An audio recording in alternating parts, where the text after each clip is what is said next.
नमस्ते सर कहाँबाट आउनुभयो काठमाडौँ डकुमेन्टहरू है ये फंस गया सीएम डकुमेन्ट हुन्छ छैन है साइलेन्सर कसरी चेन्ज भयो गाडीको हजुर साइलेन्सर चेन्ज छ नि त त्यस्तै आउने हो र होइन सर होइन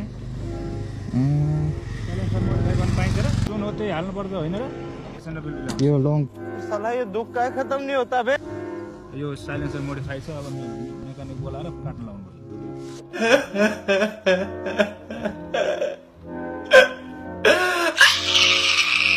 त सर काठमाडौँमा मात्रै हुन्छ नि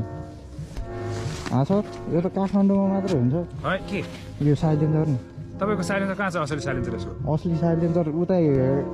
त्यो के अरे यस्तो तलपट्टि पाल परेको थियो त्यो ग्यास वेल्डिङ गर्न दिएको छ त्यसरी भयो यो साइलेन्सर अब मेकानिक बोलाएर काट्न लाउनु झन् ठुलो आउँछ अर्को हाल्ने नयाँ किनेर त्यो अब काठमाडौँमा गयो भने मात्रै हुन्छ त्यो कारवाही त परै गर्ने रहेछ त त्यो पुरानो बाइक हो नि ल गाडी